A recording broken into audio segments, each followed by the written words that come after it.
Chris Paul has taken control of Game 1. The point guard took over in Game 1. Do you buy CP3 as the Finals MVP favorite already? And the Greek Freak is back. What grade would you give him for his return? Adam Silver is in town here in Phoenix, spoke highly of the play-in tournament. Is that here to stay? Pull up in your best ride like book. We're going to discuss it all because The Jump starts now.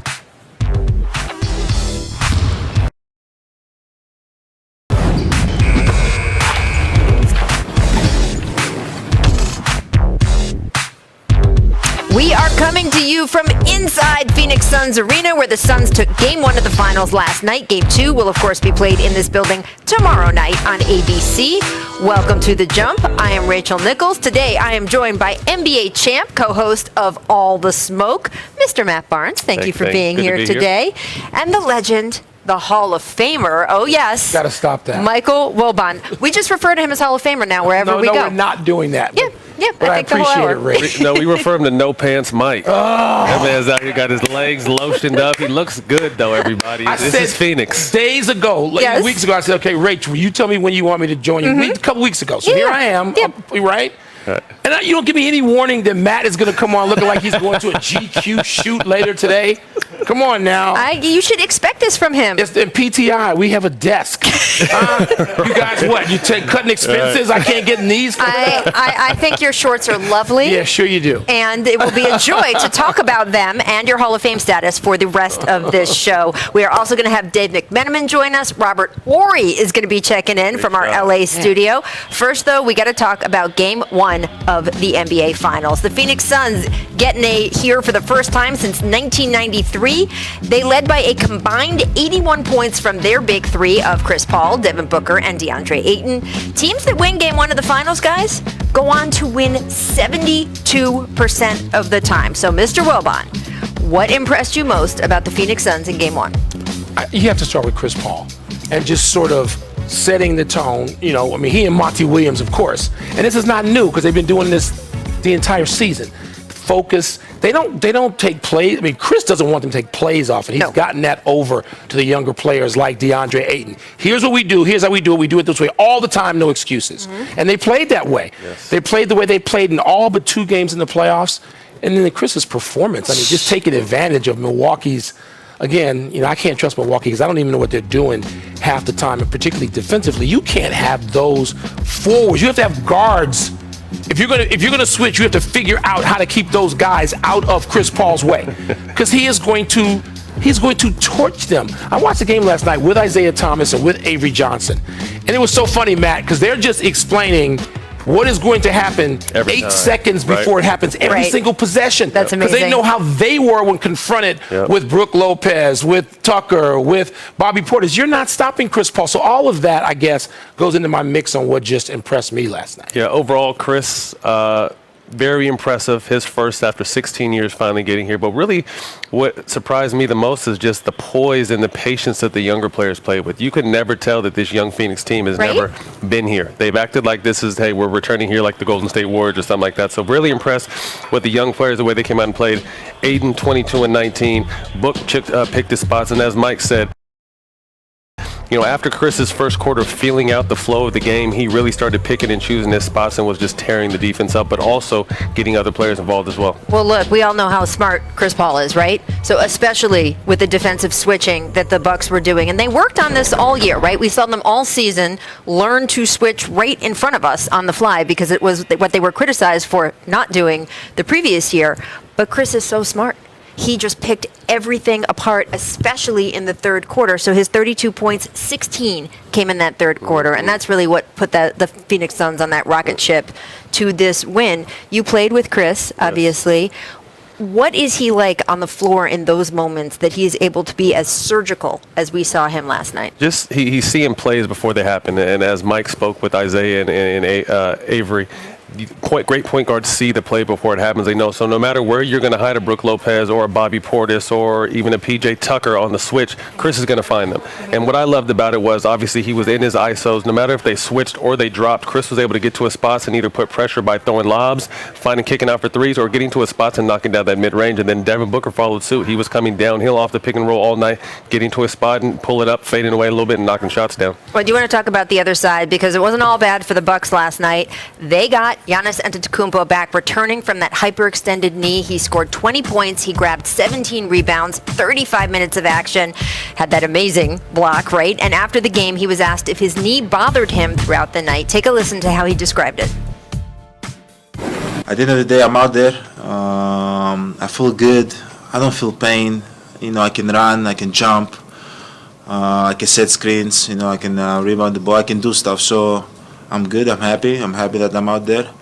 At the end of the day, I haven't watched the clip, but when the play happened, I thought I'm going to be out for a year, So I'm just happy that two games later, I'm back. It's so just striking when he says that, and you can imagine him feeling like that in that moment. Well, Bon, we had Chris Bosh on the show last week, and he said he had the exact same injury, and his estimation from his own experience was that he didn't expect Giannis to be back for the entire playoffs. How would you grade his return last night? A+. I'm grading the whole thing, the whole situation. I mean, he could have been out. Right. And instead, he plays 35 minutes. I mean, I realize he wasn't Giannis at his best. But the fact that he was out there and he gave them this, first of all, the Bucks have to feel so much better going into Game 2, having seen this from Giannis, this level of production. And obviously, like late in the game, it seems like he was a little gassed, and you don't know if there was soreness. Like I said, no pain. Could have been soreness. But man, for Giannis to be out there, I thought when they upgraded him from doubtful to questionable yesterday, I thought he's playing. Yeah. Right? And they're not going to talk him out of it. And I said I would like to see him wait till Sunday, get 5 extra days. But in talking to, again, former great players, and Matt probably feels this way too, you want to play now. You don't know when this is coming back. 4 games is such a brief time, too, minimum 4, that I've totally changed on this. Giannis knew what he was doing. Other people either got out of the way or he forced them out of the way in terms of the decision making. And this is why we have people who have played in the biggest stages to listen to. Right. Because you knew how important that was to Giannis, didn't you, going in? When I saw the injury initially, I thought he was done for the rest of the playoffs. I mean, that was a real hyperextension. And normally timetable on that is anywhere 3, 6, 8 weeks. For him to turn around and only miss 2 games, first of all, for him to come back, hats off. He's an emotional leader, and he leads by how hard he plays.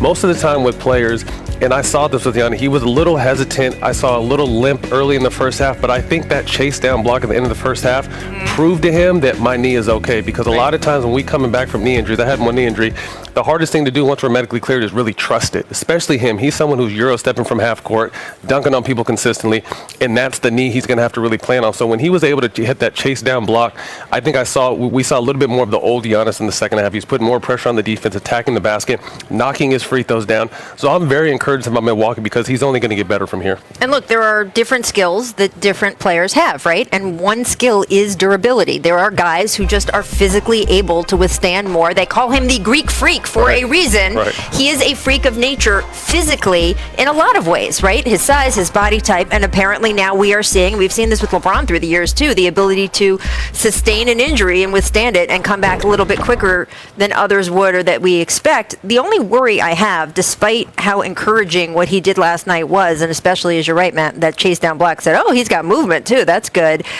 We saw with Kevin Durant him come back from an injury because of all of that pressure that you are talking about, Mike, right? Wanting to be there for your team, knowing how rare finals appearances can be.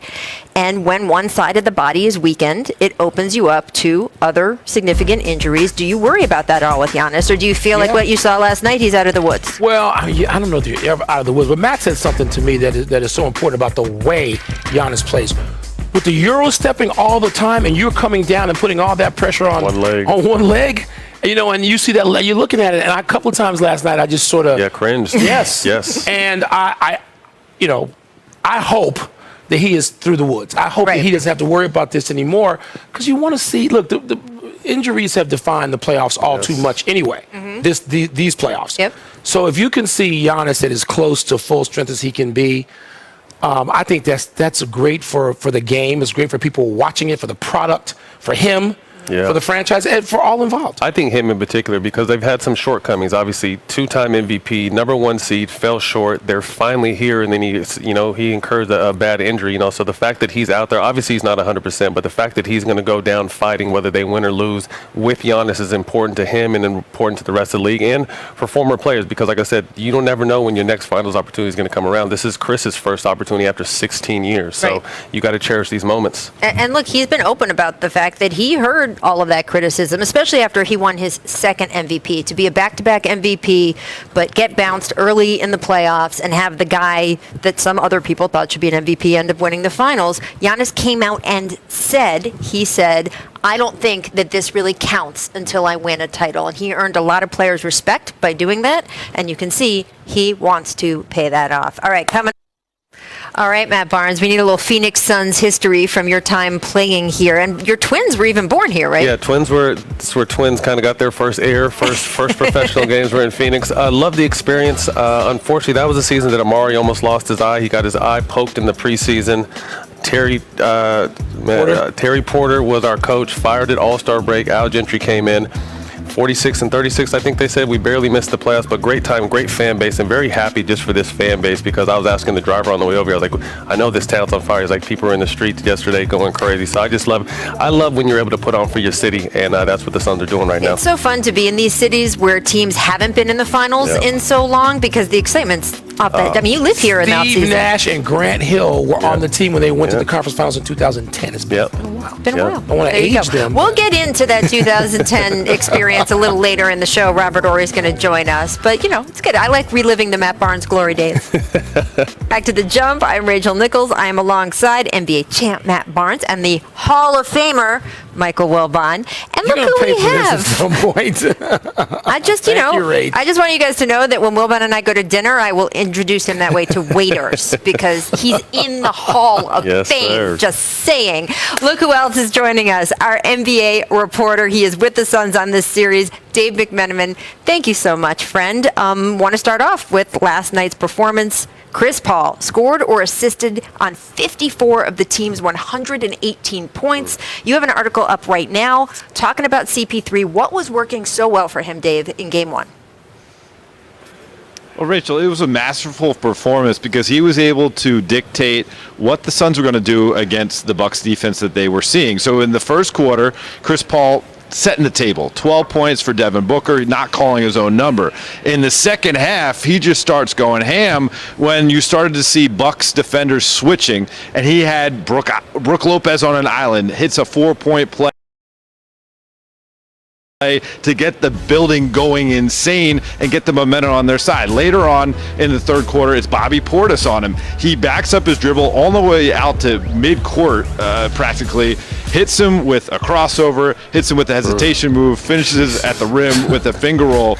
And Mike Budenholzer said after the game that Chris Paul is so good, he puts us in a no-win situation because if we play him straight up, he's going to pick us apart in the pick and roll, finding shooters. But if we switch out to try to crowd him, obviously, even though he's 36 years old, still has the ability to blow by guys. So really, his fingerprints were all over that win for the Suns, and a great sign for them moving forward in this series.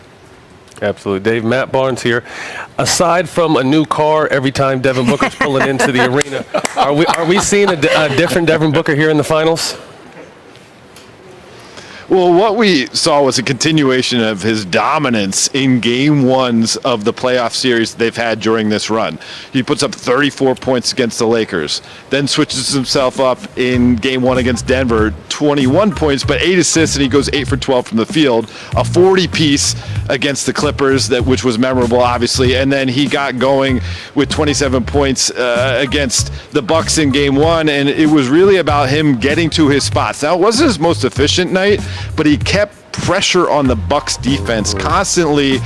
And obviously, if he keeps the Bucks in stress mode, where they're always wondering where he's going to be, or they're always having to shift their defense to account for him, other opportunities are going to open up. So either he could miss a shot, which he did several times, and you have DeAndre Ayton or Jake Crowder cleaning up the offensive glass, or he has an ability to distribute. As you mentioned, he had that 8 assists to start off the Nuggets series. And then defensively, I mean, this is remarkable. According to ESPN Stats and Information, the Bucks players shot 1 for 11 with Booker as the primary defender. Now, that's been a mark against him in his career so far. If he's going to give them two-way play, watch out. Wow. Dave, there's one thing that didn't go well for the Suns, obviously, last night. We saw Dario Saric, who's an important member of that bench. By the way, that bench needs a nickname or something. I know, They're right? pretty effective.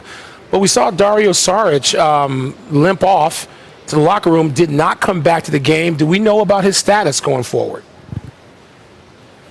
Yeah, I mean, it's tough news. The team announced this morning that Dario Saric will be out indefinitely. He tore the ACL in his right knee, and he had only been playing about 10 minutes per game throughout this playoff run, but he's someone who has Monty Williams' trust. They have ties going back to Philadelphia together, and Monty actually commented in the Western Conference Finals that he felt like Saric was struggling with his confidence early on in the playoffs, but figured something out against the Clippers where it was just like, go out and play, be tougher than your opponent. And he has a bit of a herky-jerky game, but he has some skill with that herky-jerky game, and he can play both forward and center. So the question now is, do you go with Torrey Craig and play with a small ball 5 moving forward, or is it going to be Frank Kaminsky, who we saw get some minutes last night? You know, the good thing for the Suns and that deep bench that they have is that they have options. And one potential nickname, how about the solar system? You're not getting traction on this set with that, Dave. I hate to, not going to lie to you. The faces of these two gentlemen to my left they're not what you'd want. Dave, thank you so much for joining us. We will see you again throughout this series. Still ahead. Lakers series, and Chris he just didn't have his handle, right? Remember, it seemed like nerve. Remember that from the shoulder, little nerve issue, right? Fingers, so to see him have that ball so tight and be Chris Paul point guard, it's nice to see. Let us now welcome in a man who is no stranger to an NBA Finals. The gentleman here earlier, Robert, we're talking about, hey, you never know when you're going to get to a Finals. It took Chris Paul 16 years to get here. Guess what? Robert Horry was here and won it 7 times. Welcome, of course, to the show, Robert. So happy to have you today.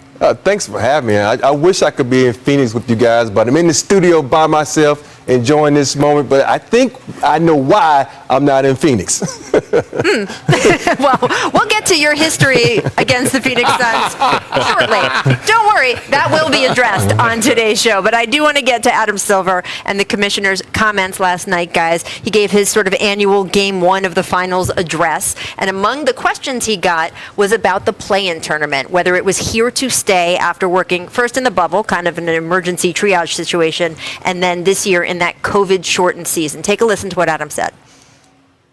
It's my expectation that we'll continue it for next season. We both, of course, need agreement from our teams and the Players Association. And I know, Michelle Roberts doesn't have an easy job. She has 450 players. Some maybe have louder voices than others at the table. But again, I think ultimately, although there were critics, not just LeBron, but others who weren't in favor of it, and maybe some teams who weren't thrilled with it, I think overall it was very positive for the league and the players. I mean, certainly there's been some suggestions about some tweaks we should consider. It's my expectation that it'll continue for next season. So, Robert, you were right in the thick of this because the other broadcast team you work with locally in LA, the Lakers, that Lakers squad, was in the play-in tournament. So you got to see it up close.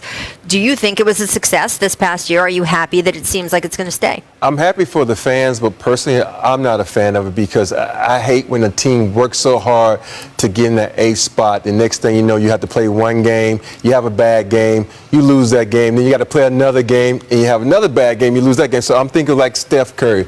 We missed a golden opportunity to see a guy who should have been MVP play in the playoffs, do some things that's extraordinary.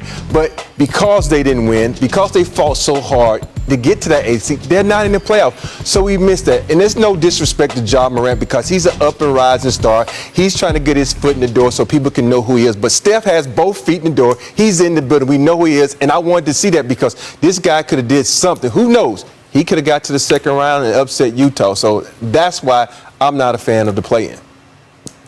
Robert and I had this very discussion on camera before the play-in. And really what I learned from his, that's a persuasive case you can't argue that he just made. But what I learned is there are two separate cases here that are not going to intersect. Like, going into this, Robert had convinced me because everything he said I agree with. And then I watched it. And I was like, oh my God, this is so exciting, the drama and the pressure. So if I was playing, I would not want any part of this. But as somebody just watching it and observing it, I can't wait to get in front of the TV with the popcorn. Right. Or if I'm there in person, which I hopefully going forward with no pandemic, we can see it's so exciting to watch. So I just think there's a difference of opinion, which is never, again, not going to overlap or intersect. Completely understand where Rob is coming from as a player fighting. I've been on a team that's an 8th or 7th seed, and I would have been mad if we got knocked out in a playing game for the situation. But from a fan's perspective, because I'm a fan now, I loved it. It kept the enthusiasm. It kick-started the playoffs, and viewership was off the charts. Yeah. And, at the end of the day, that's what it's about. But I will say this. We need to start talking to players more and listening to players more, because we're also hearing that they could do a mid-season tournament, which I don't think is a good idea at all. Yeah. You have to get these guys some rest. You have to listen to them, because the game is so much different now than it was when I played, definitely when Rob played. So the wear and tear on these guys' bodies is different. We saw a lot of injuries, and, this kind of stuff can add to it. So, again, I love it from a fan standpoint. I know the fans love it from a player standpoint. I want to know what they think, and you've heard what they think, and they don't really like it. But can I add something, though? Please, Robert. The interesting thing is we lucked up this year. We had Steph Curry, Ja Morant. We had 4 teams without injuries, probably been top 4. Think about that. We lucked up. Will we be like this next season where the top guys are hurt and they're on I won't say sorry team, but they failed they failed to a lower seed. So will we have that next season? That's my problem with the play-in tournament.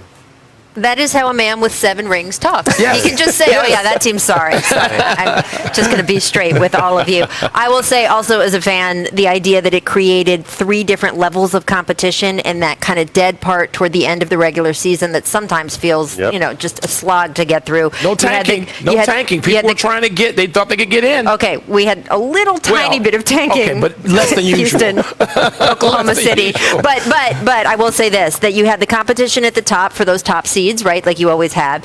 You had that competition at the 6th spot, right? Don't get in the play-in tournament. And then even the 9 or 10 teams, right? I love seeing the Wizards be involved in this, and they were a team that wouldn't be in the playoff bracket if they hadn't been. So it was nice to see all of that. We will find out. He was also asked, Adam Silver, about the idea of further expansion in the NBA. Seattle. Here's what he had to say about that. In terms of expansion, I know that was reported that, when revenues were down, we were looking more seriously at expansion.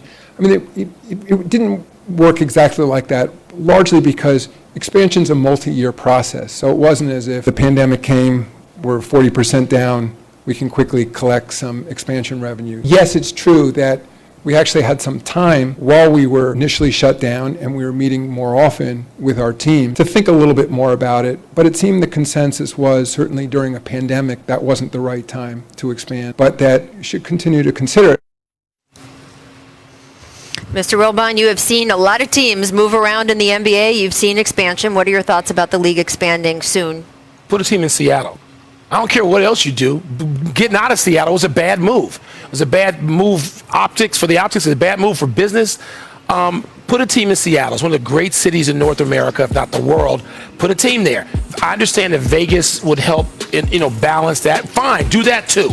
Moving out of Seattle was a bad idea, and as soon as the NBA can reverse that, the better everybody will be. Yeah, Vegas to Seattle are my 2 picks. And if you look at it, too, some people say, are you going to water down the competition? To me, you just lose a 3rd star of the team. So now you're going back to trios you're going back to 2 stars, duos instead of trios. So I think it's a great opportunity. It brings more jobs to people, players, staff, the city, economy. So obviously the NBA is in a great spot, but who wouldn't want to see 2 more teams, especially if they're going to be in Seattle and Las Vegas? Well, look, there's 2 ways you could get a team back in Seattle. You could expand, or, of course, the team left Seattle because of just a team moving. There's been speculation with Alex Rodriguez being one of the new partners owning the Minnesota Timberwolves. Would he want to move that team to Seattle? Obviously, there's plenty of Wolves fans in Minnesota who would not like to see that happen. We will just have to watch all of that play out. Mr. Wilbon, now, Robert, I know that you can't see this necessarily from where you are, but Mr. Wilbon, who is about to leave us, came casual today, and I just wanted to know your thoughts before we say goodbye to him. I see the shorts. I see the legs. I see that. I see you, Will. Robert knows how hot it is here. Hey, I was just there 3 weeks ago, and it was 120, so I understand why you got the shorts on. Exactly. That's See, there you go. Hall of Fame status. You can go and do that once you're You in can get to the do hall. whatever you please. Mr. Wilbon, thank you for being here today. Thanks for having me putting up with it. Robert, good seeing you. Even though it's distant, I thought you were going to be here. And, it's always good to be with Matt Barnes. Always, always. Very good. We will see you on PTI later today. Everyone else, stick around with us. We are going to have Suns guard Cam Johnson joining debut last night. Congratulations on the win. How would you assess your performance and just the way you have found your role with this team through these playoffs? Solid. Anytime we end up in a dub, I can consider it solid. But just doing what I got to do on the court, help my team. We got guys that make a lot of plays. Guys like Book, CP, DA had an incredible game. Mikhail's making plays. So I'm just going out there and doing my job, doing my part. Well, you got good teammates to be doing it around. Chris Paul now the odds-on favorite to win Finals MVP. Sure looked like that last night. What did you make of his performance being out on the court with him and watching him work? That's just what he does. He doing what he does, getting to his spots, taking advantage of mismatches, and just hitting shots, hitting big-time shots, hitting tough shots, and that stuff, that's hard to guard, and it's demoralizing when you play against it, when he keeps hitting the mid-range fadeaway or the step-back three, and props to him for that big-time performance. Cam, what's up, man? Matt Barnes here. Giannis had his way with you guys during the regular season, averaging nearly 40 points a game. With his status coming to the finals unknown, what was your guys' game plan preparing for the two-time MVP? Just make it tough on him. Don't let him get to the rim as easy. Show a lot of resistance, show him a lot of bodies, and just be physical with him.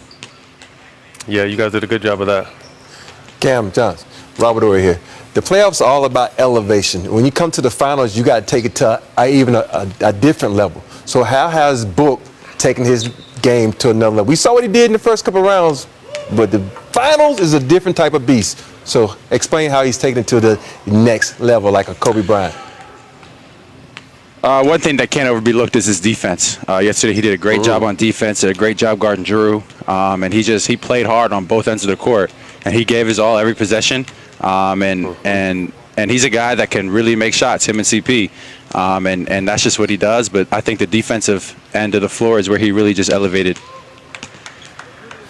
Cam, what has Coach Williams' message been to you guys? I mean, you guys are a very young team. Obviously, having CP helps a lot. But what has the coach's message been to you guys throughout not only in the finals, but throughout these playoffs? Executing game plans has been big for us. Anytime we've coaches have made great game plans for us, honestly, and anytime we've executed those, the outcome's been pretty good. That and just effort, physicality. That's what we brought to the court all season, and that's just something that we've prided ourselves on, and we brought into this postseason. Cam, Monty has all those Montyisms that we keep talking about. My favorite one is when he says, I'm not calling you out, I'm calling you up. I think that's just sort of a genius way to talk to players. What is your favorite Montyism? My favorite is it's a get to, not a got to. Just anytime we step on the court, it's just an opportunity that's not guaranteed to anybody, and we're honestly all blessed to be in this position. So that was my favorite right there. All right, well, look, this is one of those how it started, how it's going questions. Before we let you go, we do have to replay some sound from the draft 2 years ago. Your college teammate, Bulls guard Kobe White, he reacted to you being drafted 11th, even though you were projected to be picked more around 30. Take a listen here for everyone who doesn't remember it. Cameron Johnson just went 11th. How do you react to that news? He went what? 11th. Cam in Johnson the draft. 11th. Yep. It's right on the screen right there. Wow, bro. That's crazy. That's so love, bro. Because if y'all know Cam, you don't know how hard Cam worked. You have, of course, Cam, gone on to prove the Suns absolutely right for picking you that high. Is there a little vindication here from your perch from the NBA Finals for those out there who saw you as a late first rounder or even second round pick? I'm not too worried about that. It's been a common theme. I've heard he shouldn't have gone here, he shouldn't have gone there, shouldn't have gone to Pitt, shouldn't have gone to North Carolina. should have been drafted number 11. I've heard it all, so I wouldn't say that's the word. Yeah, it gives me a little bit of chip on my shoulder, but for the most part, I'm just out here, trying to do my job, do my part, help our team win a championship. Good job, Well, Cam. you are being I've been very there, Cam, gracious. at that 11th pick, so I've had a lot of doubts. I got booed at that 11th pick. Look, 7 championships later, baby. Keep working hard. 7 of them. 7 of them. Appreciate you guys. There you go. Cam, that's a lot to live up to. I hope you can get your 7 also as a That 11th pick. That is. And I will say, even though you're being very gracious here, I will do the how it's going part of the meme and tell people it's going just fine for Cam. Cam, thank you so much for joining us. We'll see you out on the court tomorrow night. Thank you, guys. Awesome. All the music, I love it. Number 5, going behind the back on the baseline. Tough. I've seen that before. Seen all this before. I was going to say. Yes. I know we're not supposed to be biased, but I'm just so happy for Chris, man. The former teammate, good friend, just to see all this unfolding in the 16th year. You're allowed to be happy for your friends. Yeah, absolutely. That's not a rule of TV. Yeah. Number 4, no look to Saric. Robert, what do you think? Well, Chris Paul, he has that look away down to a key, and he just tricks everybody, and the passes are right on point. Where if he wouldn't have scored this CP3 process you do, I'm never passing you the ball again because I set it up beautifully for you. Number 3 gets to his spot in Staples. I mean, I think that's what we're seeing in the finals. They're playing drop coverage, they're playing switch coverage. Chris is getting right to his spots where he knows his bread and butter is made, and he's hitting these shots. Amazing, too, and some irony, he played 2 series of this playoffs at the Staples Center.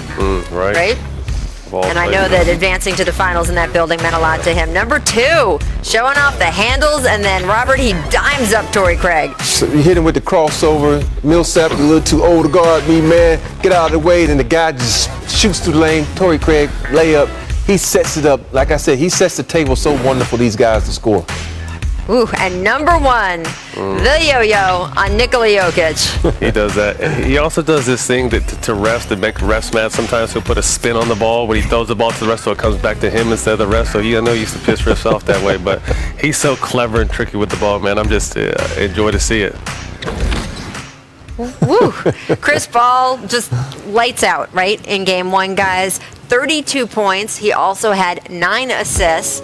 And let's take a look. He entered the series with odds to win Finals MVP plus 160. He's now listed at minus 140 to win the award. This is according to Caesar Sportsbook by William Hill. The next closest players, Devin Booker at plus 450, and then Giannis also at that same mark. Matt, are you buying CP3 as Finals MVP? Absolutely. I think everything is aligning perfectly, Rachel. I mean, it took him 16 years to get here. Should have been here a few times before. He's finally here. He's on the biggest stage. He's as healthy as he can be. He's leading a young team that didn't even make the playoffs last year, playing great basketball. He may not have to score 30 every game, but he's always going to have his imprint on the game from an offensive standpoint and a defensive standpoint. What do you think, Robert? Rachel, you use the term point guard. This guy is controlling the game. He's putting everybody in positions to be great.